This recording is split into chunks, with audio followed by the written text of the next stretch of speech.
Matapos nga nating matuklasan ang napakainit na mga kaganapan sa nakaraang chapter na kung saan muli nga bumalik sa mga anyong dragon ang mga dragon guards na natalo na nga sana nila Natsu noon pa man.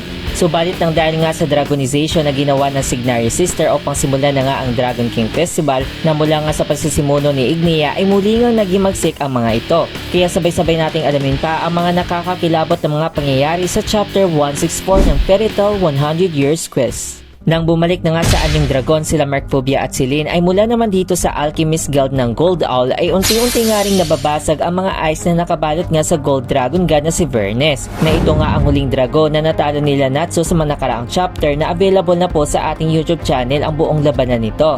At hindi lang yan ay mas naging maangas at matindi pa nga ang muling pagkawala ng Gold Dragon God mula sa pag-seld nito ng ating mga bida. At katulad nga rin ng mga nangyayari ay mula nga rin dito sa Drazel na kung saan unti-unti nga rin bumabalik o nabubuhay muli itong mga punong kahoy na kung saan dito nga naninirahan at namamahinga ang pinakamalaki sa 5 Dragon Gods na walang iba kundi ang Wood Dragon God na si Alberon na ngayon nga ay kasing lakas nga rin ng kanyang pag-ungol. Balikan nga natin muli ang Ermina na hindi nga pa rin makapaniwala si Caramel na muli nga bumalik sa dragon na anyo si Mercphobia at tuluyan nga nitong winasak ang buong mamamayan sa kaniyang lugar. Habang patuloy nga pa rin sa pagkabahala ang mga mamamayan sa mga nangyayari ay hindi nga raw ito maisatulad sa naging labanan nila Natsu at ng Fire Dragon God. Puntahan naman natin ang Wizard Guild na Diabolos na tuluyan na nga bumalik sa Moon Dragon God na anyo si Celine na may galit at buot na nga ito sa mga tao. Nagtataka naman sila Scallion at Hako sa nangyari kay Celine na alam naman nila na may pagmamahal nga ito sa mga tao. Laking gulat naman ni Suzuko na makita niya nga na mas lumaki pa nga raw ang Moon Dragon God kaysa nung naglaban nga silang dalawa sa nakaraang chapter 86. Ika naman ni Kirin na mga Dragon Slayers nga naman sila subalit wala nga rin silang nagagawa dito. At sambit pa ni Misaki nang matuklasan niya nga ang lakas ni Celine na ito nga raw ang isang tunay na kapangyarihan ng Dragon Gods. At bigla nga rin napansin ni Madmol ang isang napakalaking lakrima na nasa labas nga ng kanilang guild.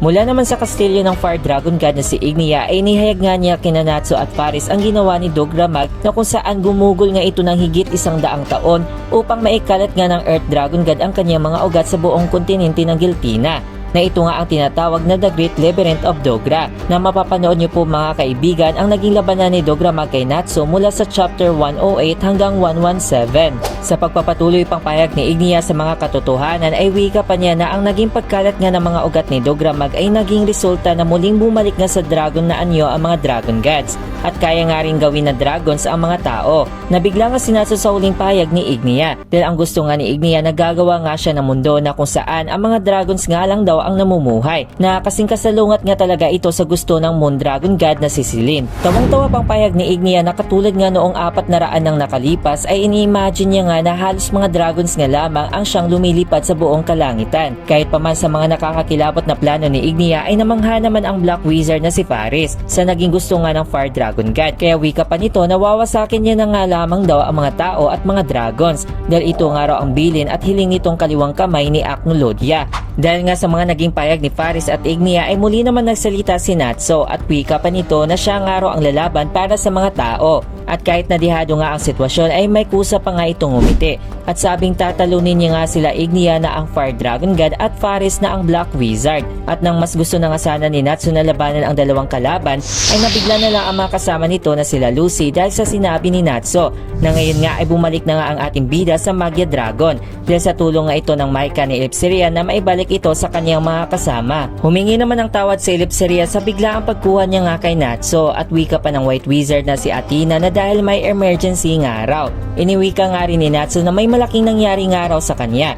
Habang sa loob naman ng kastilyo ni Ignia ay nagtataka naman itong mga miyembro ng Fire and Flame nang dahil nga sa biglaang pagkawala ni Natsu. Bigla naman ngumiti ang Black Wizard at bigla niya nga hinamon si Ignia na simula ng araw ang kanilang labanan. At bago nga rin umalis at naglaho itong Black Wizard ay itinanong niya nga kay Ignia kung sino nga ba sa kanilang tatlo ang magwawagi. At nang tuluyan na nga naglaho si Paris ay nagtataka naman uli itong Fire and Flame subalit wika pa ni Ignia na hindi nga raw problema sa kanila ang Black Wizard dahil gagawa nga naman daw sila ng mundo ng mga dragons. At tugon pa niya sa kanyang mga tauhan na magiging dragons nga rin ang mga ito. Kaya naman pinahanda niya nga na iwala nga sa kanilang kalooban ang mga katangian nila bilang isang tao. At habang handa na nga ang mga tauhan ni Ignia na sumabak sa labanan ay mula naman itong kagubatan ay nagayag nga itong si Faris na may isang pagsasaluhan na lalabanan nga raw ang mangyayari sa pagitan ng mga dragons, tao at black magic. Dahil magsisimula na nga sa mga susunod pa na kabanata ang Dragon King Festival. At sa mga oras nga iyon ay pinalabas nga ng Black Wizard ang kanyang mga tauhan ng mga demons na mula nga ito sa kanyang libro na tinatawag na Book of Faris. At ito nga mga demons ay tinatawag na Oration 6.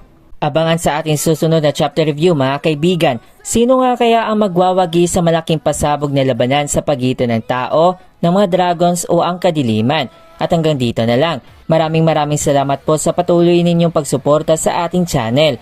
This is Course Anime at sa muli nating pagkikita mga kaibigan. Paalam!